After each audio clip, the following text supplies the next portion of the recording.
Good afternoon, everyone. Welcome to online symposium organized by Shaheen Civil Services Academy. This symposium is organized by Shaheen Group of Institution. Shaheen Group of Institution have got excellent results in the field of NEET. NEET के through हमारे students India भर में free government seats हासिल करते हैं. This year Shaheen group of institution have started integrated civil services coaching in which we will be providing integrated coaching starting from class 8th till 12th, then followed by graduation and for the students who have also graduated.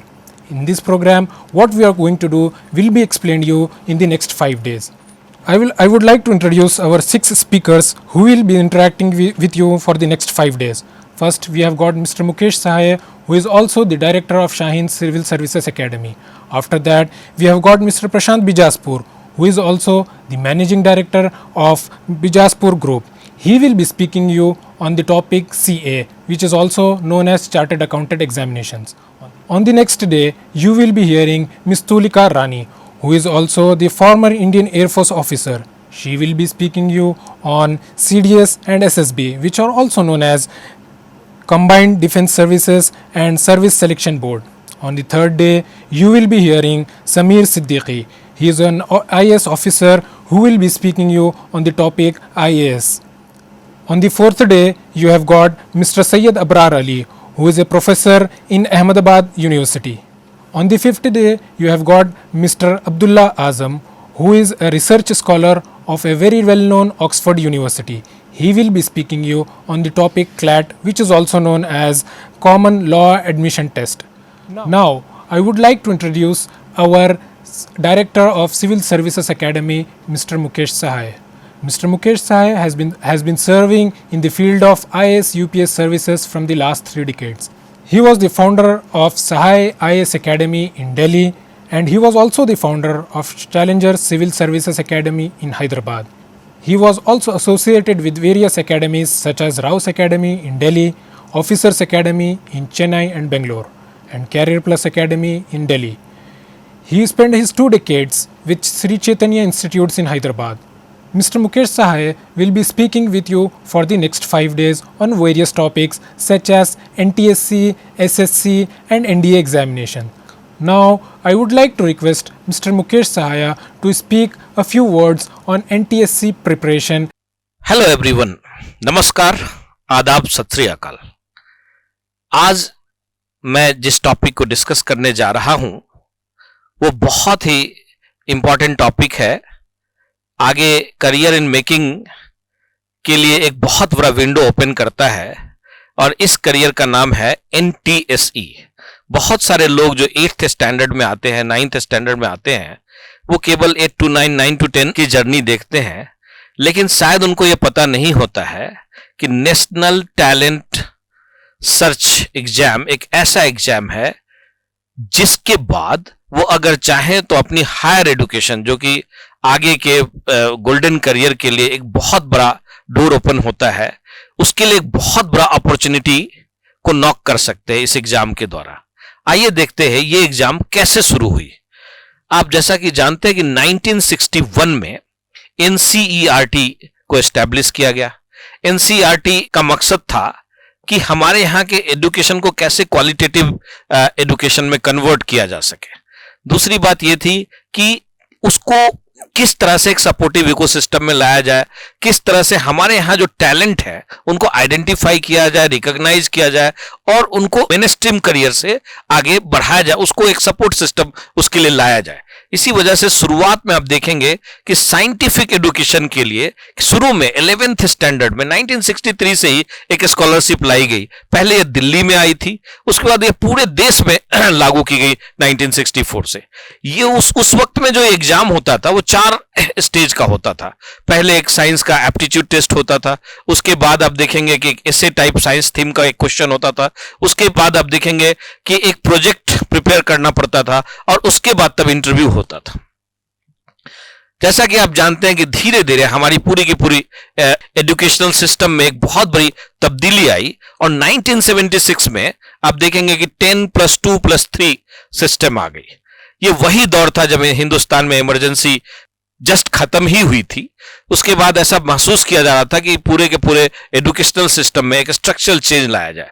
आप देखेंगे कि 1976 में 10+2+3 system लाई गई और उसके बाद यह महसूस किया गया कि नहीं, केवल साइंस ही नहीं, इसको आर्ट्स, सोशल साइंस और बाकी के सेक्टर से भी इसको जोड़ा जाए, इंजीनियरिंग, मेडिकल, सोशल साइंस, ताकि ज्यादा से ज्यादा लोग स्कॉलरशिप का फायदा उठा सकें। आप पूछेंगे कि भाई ये 8th के बाद इसकी आवश्यकता क्यों है और क्यों इसको लाया गया और क्यों इसकी आवश्यकता पड़ी।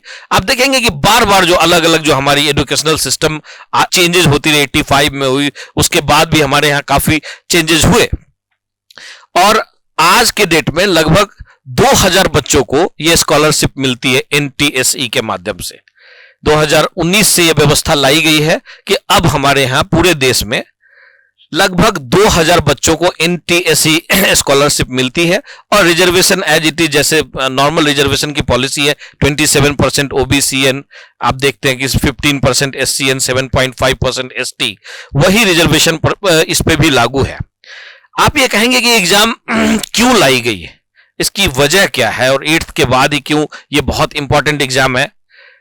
जनरली बहुत सारे बच्चे 8th के बाद या 10th के बाद ऐसी स्थिति में नहीं होते हैं, उनकी आर्थिक स्थिति ऐसी भी नहीं होती है कि वो किसी हायर एजुकेशन को परस्यू कर सके। ऐसे में NTSE की एग्जाम एक बहुत बड़ी सपोर्टिव इकोसिस्टम क्रिएट करती है, जिसका फायदा उन बच्चों को होता है जो गरीब तो हैं लेकिन साथ साथ काफी टैलेंटेड है, मेधावी छात्र है, लेकिन उनको कहीं से फैमिली सपोर्ट नहीं है। वैसे बच्चे अगर बहुत इंटेलिजेंट हैं तो उनके लिए एक बहुत बड़ा विंडो ओपन होता है, वो 10th परसुइंग स्टूडेंट के लिए ही ओपन हो जाता है और इस एग्जाम का नाम है NTSE। जैसा कि अब हम डिस्कस कर रहे थे कि एग्जाम जिस तरह से हमारी पूरी की पूरी आजादी के बाद एजुकेशनल सिस्टम में कई बार स्ट्रक्चरिंग हुई, तो उसी तरह से NTSE का भी जो ओरिजिनल फॉर्मेट था उसमें काफी चेंजेस आ चुके हैं।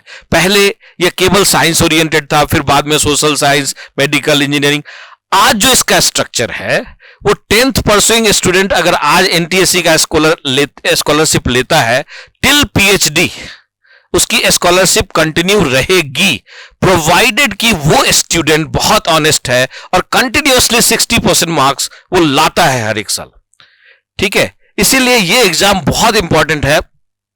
इसको समझने की जरूरत है कि आज इस एग्जाम का स्ट्रक्चर क्या है। देखेंगे आप, ये वही स्ट्रक्चर है जो बहुत पहले 76 के बाद ही ले आया गया था, उस स्ट्रक्चर को, जिसका नाम था mental ability test MAT and scholastic ability test.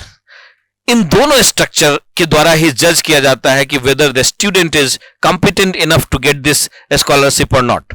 और यही वजह है कि आप देखेंगे अब धीरे धीरे, जैसा कि आप जानते हैं, राजीव गांधी के आने के बाद थोड़ा एजुकेशन सिस्टम में एक न्यू एजुकेशन पॉलिसी लाई और एजुकेशन को थोड़ा डिसेंट्रलाइज किया गया और इसी वजह से अब ये एग्जाम 2 स्टेज में होता है। एक स्टेज स्टेट लेवल का होता है, स्टेज 1, और दूसरा स्टेज जिसको NCERT तय करती है। यहां पे एक बड़ी बात यह है कि स्टेट लेवल पे कैसा एग्जाम होगा, क्या स्ट्रक्चर होगा, यह पूरा डिस्कशन स्टेट का होता है। जैसे आप कर्नाटक से हैं, अब आइए देखिए ये जो 2 स्टेज है उसका क्या है। जैसे पहला स्टेज है इसका, इसको आप कह सकते हैं स्टेट लेवल एग्जाम। ये पूरे इंडिया में आप जाइए, ये नवंबर महीने के फर्स्ट संडे जिस दिन पड़ेगा उसी दिन ये एग्जाम होती है, अनलेस एंड अनटिल कोरोना जैसा कोई पेंडेमिक ना आ जाए या कोई इस तरह की बड़ी दुर्घटना ना हो जाए। नवंबर जो फर्स्ट आता है उसमें होता है, except a few states of north east like Nagaland and Andaman Nicobar and Meghalaya, Mizoram. ये चूंकि क्रिश्चियन स्टेट होते हैं, संडे बहुत इंपॉर्टेंट होता है, तो यहां पे ये फर्स्ट सैटरडे को ही कंडक्ट हो जाता है। ठीक है, और इस पहले एग्जाम में आप देखेंगे मेंटल एबिलिटी टेस्ट होता है और ये 50 क्वेश्चन, अगर आप चाहें तो 100 भी क्वेश्चन रख सकते हैं, स्टेट की डिस्क्रिप्शन है। ज्यादातर स्टेट आजकल 50 क्वेश्चन रखते हैं मेंटल एबिलिटी के। ठीक है, और इसमें आप देखेंगे पूरा का पूरा आप देखेंगे लॉजिकल एंड एनालिटिकल रीजनिंग के क्वेश्चन होते हैं, जो फर्स्ट पार्ट होता है उसका 2 घंटे का पेपर होता है। पूरे ऑब्जेक्टिव क्वेश्चन होंगे 50 मेंटल एबिलिटी के एंड 150 जो क्वेश्चन होंगे वो स्कॉलिस्टिक एप्टीट्यूड टेस्ट के होंगे। अब इसमें क्या होगा, स्कॉलिस्टिक एप्टीट्यूड का मतलब क्या है, science, maths, social science and English. जैसा कि मैं कह रहा था कि हमारा जो शाहीन ग्रुप का इंटीग्रेटेड सिविल सर्विसेज प्रोग्राम है वो शुरू से ही कॉम्पिटिटिव लर्निंग की तरफ ओरिएंटेड है। यहां देखिए, कॉम्पिटिटिव लर्निंग की जो पहली गेट है वो एनटीएससी है, और यहीं से आपको ये पता चल जाता है कि हमारा जो स्टूडेंट है, एस्पिरेंट है, वो कितना सिंसियर है, उसके अंदर कोर टैलेंट कितना है। अब आप जब फर्स्ट, अब इसमें एक बात है, ये जो एग्जाम होती है, जो पहली एग्जाम जो मैंने बताई 2 सेशन में होती है, 9:30 to 11:30 जो इसमें नहीं लिखा है, और दूसरा होता है 1:30 to 3:30। फिर आप देखेंगे जब पहला एग्जाम आपका हो जाएगा, जब आप क्लियर कर लेंगे नवंबर महीने में, तो एक दूसरा एग्जाम होता है जो मई के महीने में होता है, और पहले एग्जाम का रिजल्ट जनवरी फरवरी के आसपास, जनवरी टू मार्च के आसपास आता है। ये दूसरा एग्जाम भी मैट और सेट के नाम से ही जाना जाता है। यहां भी मेंटल एबिलिटी के ही क्वेश्चन होंगे और यहां भी स्कॉलिस्टिक एबिलिटी के ही क्वेश्चन होंगे, लेकिन यहां पे जो पूरा का पूरा करिकुलम होगा वो एनसीईआरटी डेवलप करेगी। स्टेट बोर्ड का कोई इसमें लेना देना नहीं है। यहां भी लगभग चीजें सेम है, एक्सेप्ट पेपर 2 के। आप पेपर 2 जो एसएटी देख रहे हैं, इसमें इंग्लिश नहीं है, बाकी साइंस के 40 क्वेश्चन है, मैथ के 20 क्वेश्चन है, सोशल साइंस के 40 क्वेश्चन। आप देखिए, यही करिकुलम हम बात कर रहे थे कि किस तरह से इंटीग्रेटेड कोर्स का जो हमारा करिकुलम 8 से क्यों शुरू करना चाहिए। कई लोग पूछ रहे थे, तो इसलिए शुरू करना चाहिए क्योंकि एनटीएससी में बहुत इंपॉर्टेंट है कि आप अभी से ही अपने 8th के लर्निंग को कॉम्पिटिटिव लर्निंग में कन्वर्ट कर दे। और आप देखिए इसका फायदा क्या होने जा रहा है। मेंटल एबिलिटी, लॉजिकल स्किल इसमें देखा जाता है, थोड़ा ऑब्जर्वेशनल स्किल भी देखा जाता है। ये जो एग्जाम होता है जनरली ये सेकेंड संडे जब भी मई महीने में पड़े, हालांकि 2021 में कुछ लोग कह रहे हैं कि जून में भी आ सकता है, ठीक है। यहां भी 2 सिटिंग में पेपर होगा, 9:30 11:30, ठीक है। और उसके बाद आप देखेंगे 1:30 to 3:30, ये भी 2-2 घंटे का पेपर होता है। और अब आप कहेंगे कि इसमें क्वालिफाइंग क्या होता है, हमें कितना मार्क्स लाना चाहिए जिससे हम क्वालिफाई कर सकेंगे। अगर आप SC/ST कैटेगरी से हैं या PWS कैटेगरी से हैं तो आपको 32% लाने की जरूरत है, ठीक है, फिजिकल जो वीकर सेक्शन। अगर आप अदर कैटेगरी जैसे ओबीसी है या मान लीजिए कि जनरल कैटेगरी है तो मिनिमम 40% मार्क्स लाना बहुत जरूरी है इस एग्जाम को क्वालिफाई करने के लिए, ठीक है। मिनिमम 40% लाना बहुत जरूरी है। और मगर ये मत समझिए कि 32 ले आए और 40 ले आए तो आपका सिलेक्शन हो गया। दोनों में 40-40 तो इसलिए लाना जरूरी है क्योंकि इसके नीचे में आपका पेपर जांच ही नहीं होगा, इवैल्यूएट ही नहीं होगा। तब आप कहेंगे सिलेक्शन कहां तक जाती है, सिलेक्शन लगभग 80 तक जाती है। फिर आप कहेंगे इतनी माथा पच्ची मैं क्यों करूं, मुझे क्या मिलेगा? बहुत कुछ मिलेगा। अगर आप 10th में अगर आप ज्वाइन करते हैं इस स्कॉलरशिप को, आपको मिलना शुरू होगा तो मिनिमम 1250 रुपये पर मंथ मिलेगा आपको, जो काफी है छोटे बच्चों के लिए, ठीक है, उनके पढ़ाई कंटिन्यू करने के लिए भी। अब आप कहेंगे भाई सिलेबस क्या है, कई लोग ये भी पूछ सकते हैं कि सर ये इतना बड़ा आपने बता दिया कि 100 नंबर, इसमें भी 100 का ही पेपर है, दोनों 100 है, यानी सेकेंड स्टेज में भी 200 का पेपर है। इससे पहले जो फर्स्ट स्टेज आपने देखा वहां भी आप देखिए 200 का ही पेपर है, 150-50, ठीक है। तो ये 200 के ही पेपर होते हैं, 2-2 घंटे 4-4 घंटे आपको 2 बार देने होंगे, लेकिन इस 8 घंटे में आपको मिलेगा क्या और फिर इसके लिए हमको करना क्या पड़ेगा। देखिए अगर हम साइंस की बात करें, मैथ्स की बात करें और सोशल साइंस की बात करें, क्योंकि ये जो एग्जाम होता है 10th परसुइंग बच्चों के लिए होता है, ऑब्वियसली इसका जो सिलेबस होता है स्ट्रिक्टली एनसीईआरटी का 10th सिलेबस होता है। जहां तक स्टेट वाले जो स्टेज हैं उसमें आप चाहे तो स्टेट बोर्ड के भी बुक्स देख सकते हैं 10th स्टैंडर्ड के, ठीक है। लेकिन जहां तक जो सेकेंड स्टेज है उसमें बहुत क्लैरिटी है कि हमको एनसीईआरटी 9th और 10th का सिलेबस बहुत अच्छे से पता होना चाहिए। दूसरी बात जिसका ख्याल हम सबको रखना चाहिए कि मिनिमम 60% हमारा 9th में मार्क्स आना चाहिए, तभी हम एलिजिबल होंगे इस एग्जाम में अपीयर होने के लिए, ठीक है। और 10th जब हम स्कॉलरशिप के लिए अप्लाई करेंगे तब भी हमारे 10th के मार्क्स 60+ होने चाहिए, कभी भी हमारे जिंदगी के किसी भी हिस्से में। और ये इतना बढ़िया एग्जाम है कि अगर आप 10th परसुइंग में आपको स्कॉलरशिप शुरू हो गई, टिल पीएचडी फिनिश होने तक मिलती रहेगी और अमाउंट भी बढ़ती रहेगी। आगे ये 2000 पर मंथ हो जाएगा, उसके बाद भी पीएचडी के बाद यूजीसी जो डिसाइड करेगी एनटीएससी के बच्चों को वो अमाउंट मिलेगा, दैट मे बी एनीथिंग। और वो भी रुक गए तो यूजीसी नेट है जिससे आपको काफी ज्यादा अमाउंट मिलेगा, मंथली 50,000 के आसपास भी, ठीक है। अब आप कहेंगे कि भाई मुझे इसको तैयार करने के लिए, इस एग्जाम को पास करने के लिए जो एनसीईआरटी तो समझ में आया, ये तो कोर्स का है, लेकिन आप मेंटल एबिलिटी बोल रहे हैं, इसमें क्या स्पेसिफिक क्या होगी? देखिए मेंटल एबिलिटी में जनरली अभी तक जो एग्जाम के पेपर्स देखने में आए हैं उसमें ये साफ दिखता है कि कुछ वर्बल नॉन वर्बल एनालॉजी, या देखेंगे आप कोडिंग डिकोडिंग या classification, alphabet number test, blood relation, paper cutting folding, mathematical operations, missing characters, ranking and arrangements, cube and dice, ये जो टिपिकल जो आप मेंटल एबिलिटी के जो प्रॉब्लम्स होते हैं, embedded figures, word problems, water and mirror images, Venn diagram, distance and direction, alphabet number test, ये तमाम चीजें जो आप देखते होंगे mental ability banking, railway, SSC के एग्जाम, वही चीजें इसमें भी आपको दिखाई देंगे। अब इसका फायदा क्या होगा? देखिए आप पहले से आप एकेडमिक लर्निंग आपकी हो रही है और आप साथ क्या कर रहे हैं? Mental ability. ये जो मेंटल एबिलिटी है और ये जो आपकी जो पीछे की जो आप जनरल साइंस आप पढ़ रहे हैं, ये आगे आने वाले बैंकिंग, रेलवे, एसएससी, इन तमाम एग्जाम्स के लिए आपके अंदर एक कॉम्पिटिटिव स्किल प्लस आपको एक मोटिवेशन भी दे रही है कि सपोज कीजिए आप खुदा ना करे आपका पेरेंटल सपोर्ट खत्म हो जाता है, एटलीस्ट गवर्नमेंट कॉलेजेस की फीस तो आराम से आप जुटा सकते हैं, ठीक है, जिससे कि आपकी +10, 11, 12 डिग्री आपकी एकेडमिक्स कभी भी अफेक्टेड नहीं होगी। यकीन मानिए जितना ज्यादा आपका एकेडमिक हाइट होगा उतना ज्यादा आपका कॉम्पिटिटिव विंडो खुलेगा। इसलिए ये बहुत जरूरी है कि कम से कम ग्रेजुएशन तो किया ही जाए एटलीस्ट अपने जिंदगी में, और वो ना रुके, इसीलिए ये एग्जाम लाया गया। एक तरह से एक सपोर्ट सिस्टम है गवर्नमेंट के साइड से, ठीक है। अब ये देखिए कई बच्चे हमसे पूछते हैं कि सर मैं अब्रोड में रहता हूं, can I apply? Yes, this scheme is open to every Indian citizen, even he is staying abroad, Dubai या कहीं भी आप रहते हैं, कतर रहते हैं, मगर आपकी इंडियन सिटीजनशिप होनी चाहिए। तब आप कहेंगे कि भाई इसमें और क्या कंडीशन है? दूसरी कंडीशन यह है कि आप दोनों नाव पे तो सवार हो नहीं सकते। ये स्कॉलरशिप आपको तभी मिलेगी जब आप किसी इंडियन कॉलेज में एडमिशन लेते, चाहे वो मेडिकल हो, इंजीनियरिंग हो, ठीक है। ये स्कॉलरशिप आपको रेगुलर मिलती रहेगी, लेकिन शर्त एक ही है, पढ़ना आपको इंडियन कॉलेजेस में ही होगा।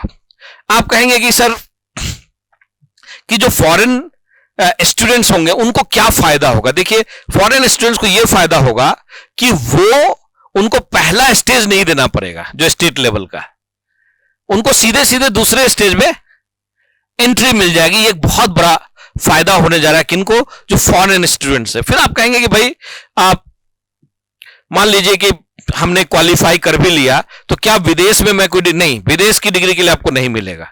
या पूरा का पूरा फंड केवल और केवल इंडियन यूनिवर्सिटी या इंडियन कॉलेजेस में अगर आप अपने एकेडमिक लर्निंग को परस्यू करना चाहते हैं तो वो स्पेसिफिक उसी को डेडिकेटेड है। फिर ये सवाल आता है कि भाई हमने एग्जाम दे दिया, सब कुछ कर लिया, क्या रिजल्ट कब आएगा? सबके दिमाग में आता है। देखिए पहला जो लेवल है जिसका कि सिलेबस स्टेट को बनाने का पूरा इंडिपेंडेंस है, उसके हाथ में पूरा डिस्क्रिप्शन है। ये स्टेट एंड यूटी जितने भी इंडिया में वही उसका सिलेबस बनाते हैं, वही उसका रिजल्ट डिक्लेयर करते हैं। और याद रखिए कि फर्स्ट स्टेज में चाहे आप टॉपर रहें, चाहे केवल आपने स्क्रीन आउट हुए या पास हुए, दोनों बराबर है। फर्स्ट स्टेज में हर एक स्टेट का अपना एक कोटा होता है। जैसे आप कर्नाटक से, तो कर्नाटक के बच्चों के लिए 371 सीट्स रिजर्व है।